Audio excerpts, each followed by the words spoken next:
हम लोग next session start कर रहे हैं बूस्टर का। सेशन 4 है हमारा। इसमें कल हमने कहाँ तक पढ़ा था? इलेक्शन वाले सवाल तक। इलेक्शन वाले थोड़े अच्छे सवाल हो गए थे, तो इस वजह से मैंने सेशन एंड कर दिया कि ज़्यादा लंबा ना हो। तो ये सेशन भी लगभग आपके 30 सवाल है, 1.5 घंटे मान लेते हैं। कल थोड़ा स्लो भी पढ़ाया था क्योंकि कुछ डिफिकल्ट सवाल थे, ये आसान सवाल होंगे। चलो, आपको क्या करना है, ये बात आपको याद होगा।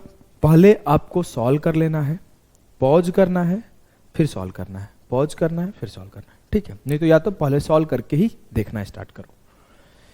15 तक मैंने कराया था। 16वां, रीमा अपनी मासिक आय का 35% खाद्य पदार्थों पर और शेष का 15%, रिमेनिंग वाला कॉन्सेप्ट है, कपड़ों पर और शेष का 40% वो बचाती है। यदि उसका मासिक वेतन 27,500 है तो हर महीने कितना बचाती है? रीमा कमाती कितना है? 27,500। मुझे क्या पता करना है? सेविंग। अगर वो 35% खाने पे खर्च करती है तो बचाती कितना है? 65%। अगर वो 15% कपड़े पे खर्च करती है तो बचाती कितना है? 85%।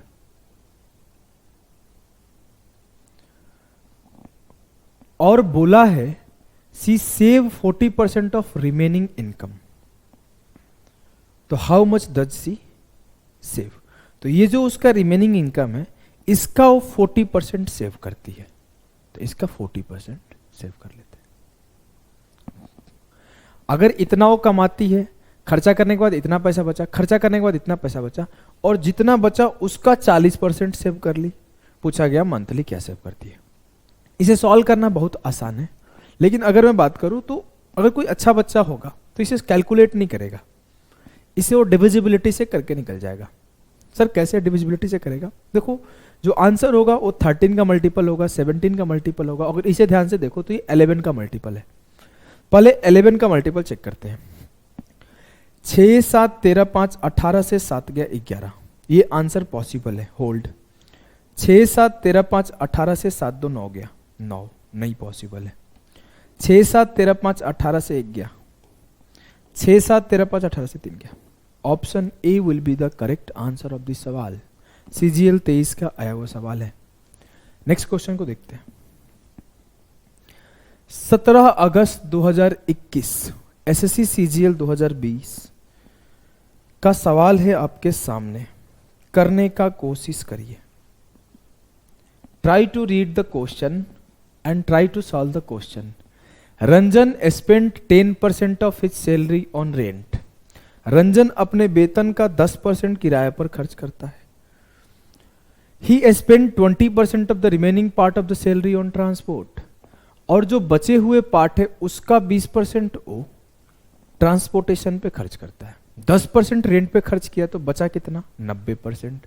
तो x का 9/10।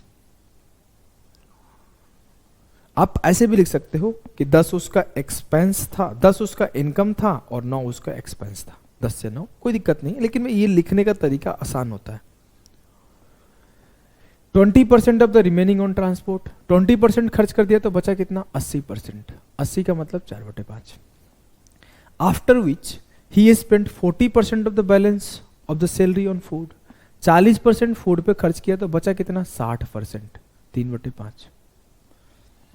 Further he spend 80% of the balance on various bills. अब जो बच गया था उसके 80% को कुछ और बिल पे खर्च किया तो बचा कितना? 20%। अब अगला लाइन है, he deposit Rs 5,000 in the bank and kept the remaining 1480 for on petty expenditure. Petty expenditure छोटे मोटे खर्चे। अगला लाइन बोला है फाइंड द मंथली सैलरी। अब 5,000 जमा किया तब 1480 बचा, मतलब इतने खर्चे के बाद जो बचा हुआ अमाउंट होगा वो 5,000 प्लस 1480 6480 होगा। लास्ट खर्चे के बाद उसके पास 6480 बचा होगा, उसमें से भी 5,000 बैंक को दे दिया, फिर 1480 बचा। तो मुझे लास्ट खर्चे को कंपेयर कर दिया उसके लास्ट सेविंग से। काटा कुटी करते हैं। 9 से काटा, 9 7 63, 9 दूना 18, 4 तिया 12 छक्के 72, मल्टीप्लाई करते हैं। 5 छक्के 30, 3 पचे 15, 15 पचे 75,000 का महीना कमाता है। क्लियर? Yes sir. कुछ नहीं किया हूं, इधर ले जाके सबको मल्टीप्लाई कर दिया। Option A will be the सही उत्तर ऑफ दिस सवाल। अगले सवाल पे आते हैं। सक्सेसिव मेथड चल रहा है अपना। सवाल है कि एक पुस्तकालय में 20% किताब हिंदी में है, शेष 50% अंग्रेजी में है, शेष 30% फ्रेंच में है, तो शेष 6300 किताब क्षेत्रीय भाषा में है। तो पुस्तकालय में संख्या पुस्तकों की कितनी है? अब लाइब्रेरी में मान लेते हैं कि x किताबें हैं, 20% बुक हिंदी में है, तो जो बचे हुए बुक होंगे वो अदर भाषा में होंगे 80%। लेकिन जो बचे हुए उसके 50% इंग्लिश में है, तो 50% इंग्लिश में तो 50% अदर भाषा में होंगे, तो उसका 50%।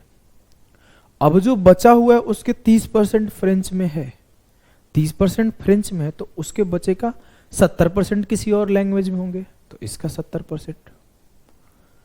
लेकिन वो बोल रहा है नहीं, जो बचा है ना वो 6300 है और वो रीजनल लैंग्वेज में। क्लियर? क्लियर है? काटो। 7 नमा 63, 2 दूना 4, 2 से काटा, 2 पचे 10। कहीं गलती किया क्या? 22,500 है? हाँ है। 5 पचे 25 नमा 225। 22,500 विल बी द सही उत्तर ऑफ दिस सवाल। आइए अगले सवाल को करते हैं। अगला सवाल आपके कदमों में है, सॉल्व करने का कोशिश किया जाए। एक स्कूल में 4% स्टूडेंट अपीयर नहीं होते हैं एनुअल एग्जाम के लिए। जी हाँ सर। 10% स्टूडेंट अपीयर होते हैं तो पास नहीं होते हैं। जी हाँ सर। और जो बच्चे रिमेनिंग है उसके 50% को डिस्टिंक्शन मार्क्स मिलता है और 432 स्टूडेंट एग्जाम को pass the exam but could not get the distinction. The total number of student in the school. मान लिए कि x छात्र थे, x के 4% को अपीयर नहीं हुए। 4% का मतलब होता है 1/25, तो 25 में से 1 अपीयर नहीं हुए तो 24 अपीयर हुए। तो x का 96% या फिर 24/25 अपीयर हुए। 10% पास नहीं कर पाए तो 90% पास कर गए। और 90% में से जो पास हुए थे 50% को डिस्टिंक्शन मिला। इट मीन्स उसके 50% को डिस्टिंक्शन नहीं मिला। तो इसका जो 50% है वो बराबर है 432 के। 24 नवा 216, 216 से 2 बार में खत्म। 25 दूना 50, 500 गुणे 2, x बराबर आ गया 1000। 1000 बच्चे होंगे। अब देखो इन्हीं सब सवालों में तो परेशान करता है एग्जामिनर। अगर मैं इलेक्शन वाला पढ़ाया था ना तो उसमें 6 टाइप बांट के पढ़ाया था, याद है? हाँ याद है। उसमें अगर ये पूछ ले कि कितने बच्चे थे जो अपीयर नहीं हुए एग्जाम में, तो हालत खराब हो जाएगी। या फिर ऐसे पूछ ले कितने बच्चे थे जो फेल हो गए पेपर में, तो आपको थोड़ा टाइम लग जाएगा। उसका ही शॉर्टकट में उस क्लास में सिखाया हूं, सक्सेसिव का ही था वो पार्ट। चलो इस सवाल को करो। सवाल ये है कि एक आदमी अपनी आय का 20% भोजन पर खर्च करता है, शेष का 20% कपड़ों पर करता है, शेष का 10% शिक्षा पर करता है। यदि वो 17,280 रुपए बचाता है तो कपड़ों पर खर्च की गई राशि और शिक्षा पर खर्च की गई राशि का अंतर क्या है? अभी थोड़ा देर पहले यही समझाना चाहता था कि अगर बीच वाला पार्ट पूछ ले कि फेल बच्चे कितने हैं, पास बच्चे कितने हैं, कितने लोग अपीयर हो ना पाए, तो कैसे करोगे? तो आओ उसको इस सवाल के माध्यम से करेंगे। अगर मैं बोलूं कि आदमी x रुपए कमाता है तो इसका 20% फूड पे खर्च करता है, तो बचाता कितना है? 80%। ठीक है। अब मैं बोलूं जो ये 80% था इसका 20% तो क्लोथ पे खर्च करता है, तो बचाता कितना है? 4/5। अब ये पार्ट का जो 80% है वो बचाता है, लेकिन ये पार्ट का जो 20% है वो खर्चा करता है क्लॉथ्स पे। ठीक है, ठीक है, ध्यान रखना इस बात को। And 10% of the remaining spend on education. अब इसका 10% एजुकेशन पे खर्च करता है, तो इसका 90% तो बचाता है। और जो बचा के रखता है वो 17,280 है। अब ध्यान से सुनना, इस पार्ट को लिख दिया हूं, अब आगे ध्यान से सुनना।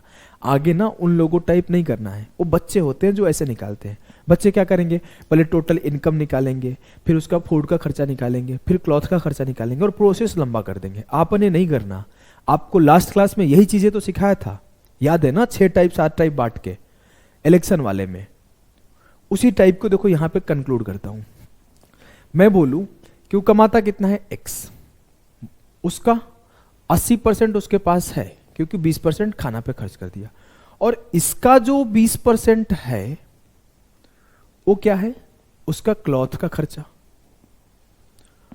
और जो 80% का बचा हुआ 80% का 10% खर्च कर रहा है, वो है उसका एजुकेशन का खर्चा। तो ये उसका 10%, ये उसके एजुकेशन का खर्च है और ये उसके क्लॉथ्स के खर्च है। समझ पा रहे हो? फिर से एक बार बोलता हूं, वैसे समझ गए होगे। एक्स का 80% वो बचा है फूड के बाद, उसका वो 20% क्लॉथ पे खर्च किया, तो इसका 20% निकाल लिया। और इसका जो 80% बचा था, उसके बाद जो 80% बचा था, जो वो 20% क्लॉथ पे खर्च कर लिया था, उसका जो 10% खर्च किया है वो एजुकेशन पे किया है, वो भी लिख लिया। अब मेरे को पता है कि एक बार मैं इसका वैल्यू निकालता हूं। कैसे निकालूंगा, 9 से काटा, 36 से काट लेता हूं, 9 चौके 36 से काटता हूं, 36 5 180 होता है, तो 36 चौके 144, कितना बच जाएगा 28, 36 8 288, 50 गुणे 48 कितना हुआ 24,000। तो x का 4/5 का 1/5 कितना होगा, 48 5 240, 24,000। अब मेरे को निकालना है x के 4/5 का 1/10, तो सिर्फ 9 से काट लो, सिर्फ 9 से काट लो। देखो 9 से काटा, 9 एकम 9, 9 81, 9 दूना 18, ये 10 से मल्टीप्लाई होगा तो 19,200। दोनों के बीच का डिफरेंस निकालना है 4800। कहां गलती कर रहा हूं पे, find the difference between the amount spent on clothes. तो x का 80% का 20%, 4/5। अच्छा, थोड़ा सा कैलकुलेशन एरर है, टेंशन नहीं लो, देखो ये सही हो जाएगा अभी।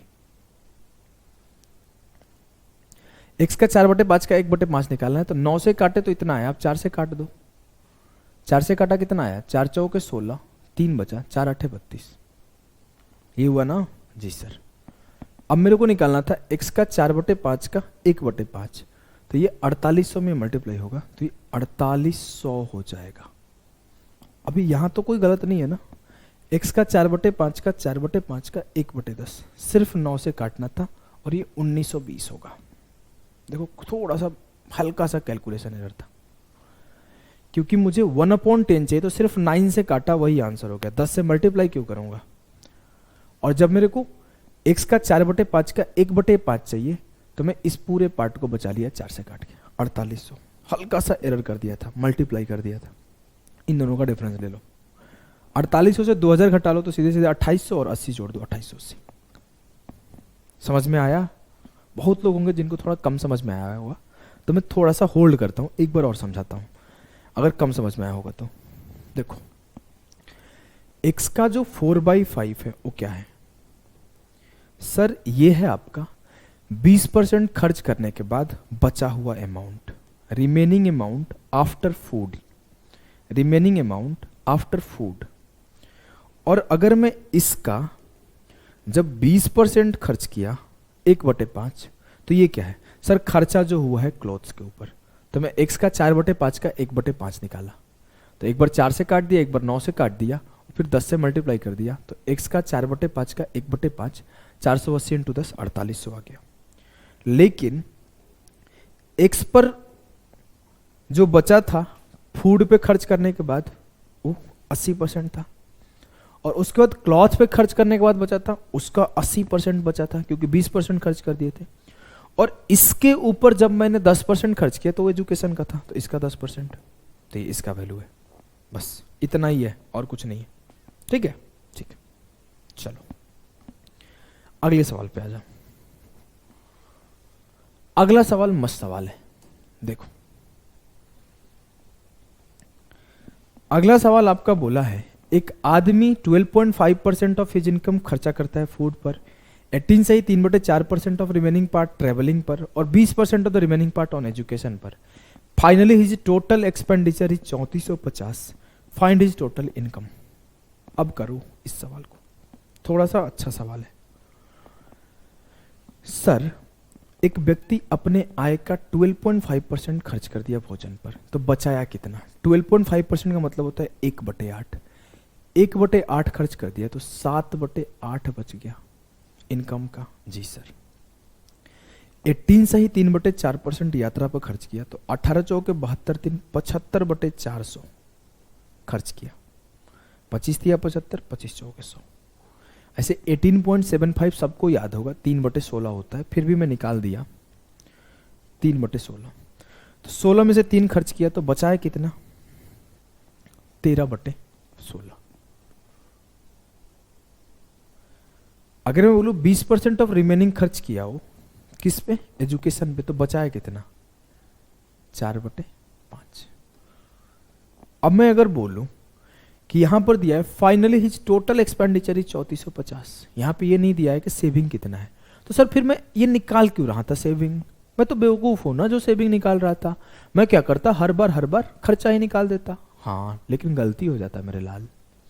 अब यहां से समझो, अगर मैं बोलूं कि 16 5 80 8 8 64 640 और ये कितना होगा? 13 चौके 52, 7 दूना 14 और 7 5 35 36। 640 अगर वो कमाता है तो 364 बचाता है, तो खर्चा कितना करता है? 640 माइनस 364, डिफरेंस ले लो। 10 से 4 गया 6, 13 से 6 गया 7 और 5 से 3 गया 2, 276। वो 276 रियलिटी में खर्चा करता है। 8 में से 7 बचाता है 1 खर्चा करके, 16 में से 13 बचाता है 3 खर्चा करके, 5 में से 4 बचाता है 1 खर्चा करके। तो 640 में से 364 बचाता है 276 खर्चा करके, लेकिन वो खर्चा कितना करता है रियलिटी में? 3450। तो 276 यूनिट का वैल्यू पता है और आपको 640 यूनिट का वैल्यू बताना है। काटा कोटी करते हैं। ये आपको कट रहा है 138 से, 138 कटता है 23 से, 23 से काटते हैं पहले। 23 से कम 23, 23 दूना 46, 23 से कम 23, 23 5 115, 3 चौके 12, 3 5 15, 4 यूनिट बराबर हो गया 50 के। मुझे 640 यूनिट का वैल्यू चाहिए, 16 से मल्टीप्लाई कर दो दोनों तरफ। 16 चौके 64 बराबर हो गया 16 5 80, 800। 640 के लिए 8000 हो जाएगा, तो 640 यूनिट बराबर हो जाएगा 8000। क्लियर है? यस सर, एकदम क्लियर है। बिल्कुल कोई चिंता, कोई दुख, कोई दर्द, कोई तकलीफ की बात ही नहीं है हमारे पास। तो आइए अगले सवाल को करिए। अगला सवाल है आपके सामने। रविंदर एक चिकित्सा बीमा पॉलिसी में 3750 रुपए का निवेश किया। देखो लैंग्वेज कैसे बदलता है सवाल का। ये शायद CGL 2023 प्री का आया हुआ सवाल है। सवाल की लैंग्वेज को समझना। Ravinder invest 3750 which is equal to 15% of his monthly salary in a medical insurance policy. Later he invest 25% and 8% of his monthly salary on a child education policy and mutual funds respectively. The total amount left with him is. पहले साहब ने 15% खर्चा किया जी, फिर 25% खर्चा किया जी, फिर 8% किया, तो 15 प्लस 25 प्लस 8 48% किया। यहां पे ये नहीं बोला हुआ है कि बचे हुए अमाउंट का 25% और बचे हुए अमाउंट का 8% किया है, कहीं नहीं बोला है रिमेनिंग अमाउंट का किया है। वो सिंपल भाषा में बोला है पहले 15% किया, फिर 25% किया, फिर 8% किया। खर्चा कितना किया? 15 प्लस 25 प्लस 8 48% खर्च कर दिया। बचाया कितना होगा सर? बचाया होगा 100 माइनस 48, 52% बचाया होगा। तो मुझे 52% का वैल्यू निकालना है। कब? जब मुझे 15% का वैल्यू पता है। कितना है 3750, क्योंकि खुद ही बोला है कि 3750 इज इक्वल टू 15%। तो 15% का वैल्यू मुझे गिवन है 3750। तो 1/13 का मल्टीपल देखो है क्या, option D will be the correct answer. 13, 52 में 13 है ना, 13 का मल्टीपल है, किए खत्म हो गया। ऐसे काट के देख लो, 15 दूना 30, 15 पचे 75, 1% बराबर हो गया 250 के। तो 52 गुणा 250। अब 52 गुणा 250 करने में ऐसा नहीं करना है कि मैं पढ़ रहा हूँ 25 दूना 50, 25 5 125, नहीं, मैं क्या किया, इसमें से 4 मल्टीप्लाई कर दिया। तो 13 गुणे 4 गुणे 25 कितना 100, तो 13 पर 3 0, 13,000। क्लियर? यस सर, एकदम क्लियर।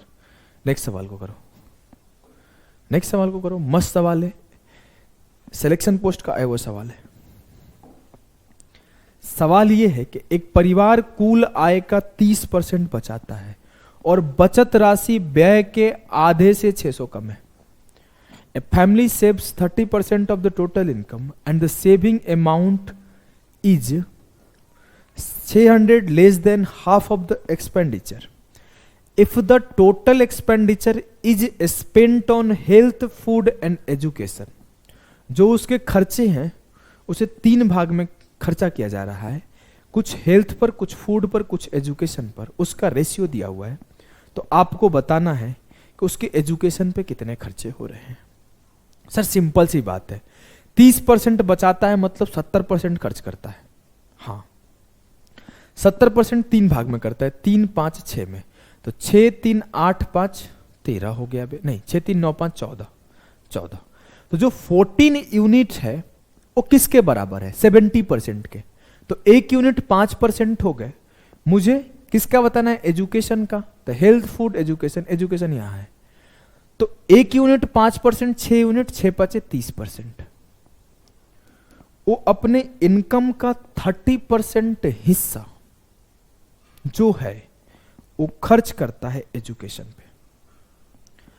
ये बात मुझे पता चल गया, ठीक है। कैसे पता चला ये समझ रहे हो ना। 30% तो सेव कर रहा है, 70% तो खर्च कर रहा है, और ये 70% 3 भाग में खर्च कर रहा है। 3 5 8 6 14, 14 यूनिट बराबर है 70%, 1 यूनिट बराबर है 5%।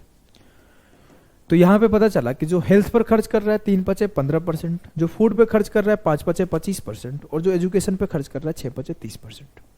तो मुझे एजुकेशन से मतलब है, तो एजुकेशन निकाल के बैठ गया। अब अगला लाइन है कि, अगला लाइन ध्यान से पढ़ना, कि जो उसका the saving amount 600 less than half of the expenditure, जो उसका एक्सपेंडिचर है उससे के आधे से 600 कम है सेविंग। अगर मैं बोलूं उसका एक्सपेंडिचर कितना है 70, 70 का आधा कितना है 35, और 35 से कम कितना है 30, 5।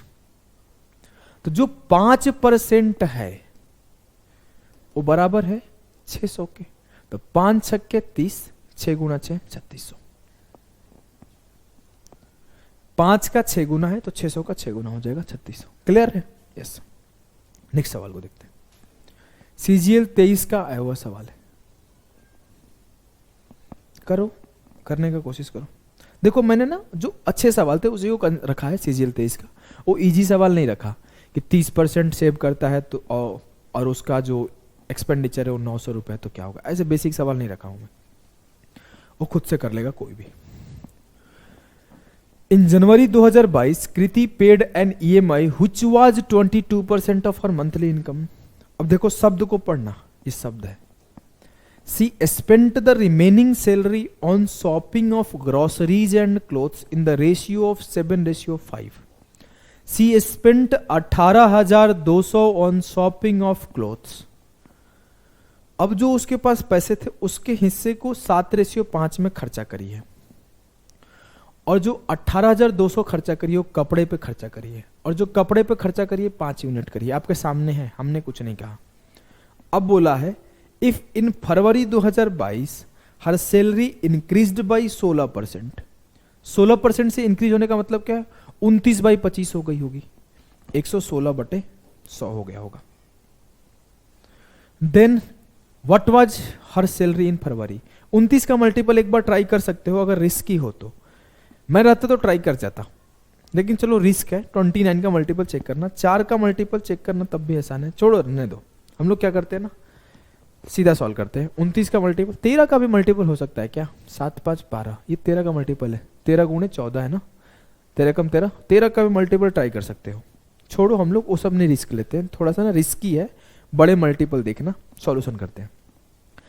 22% मैडम ने खर्च करा है ईएमआई पर, बचे कितने 78। हमें 78 से क्या मतलब है सर, हम उसको छोड़ते हैं, सीधा देखते हैं कि 5 यूनिट का वैल्यू 18,200 है। हाँ, तो 12 यूनिट का वैल्यू क्या होगा, तो 5 यूनिट का वैल्यू 18,200 है, तो 1 यूनिट का वैल्यू होगा 18,200 बटे 5 और इंटू 12। 13 तो कट जा रहा है। अब अगला लाइन देखो, अब ये जो आया मेरा, ये क्या आया, ये पार्ट आया कि she spent the remaining salary on shopping and groceries. 5 unit का वैल्यू पता था, मैंने 12 यूनिट का वैल्यू निकाल लिया। 12 यूनिट क्या है सर, 78% ऑफ हर इनकम। जो ये 12 यूनिट है वो 78% ऑफ हर इनकम है, मतलब ये 78% का वैल्यू है।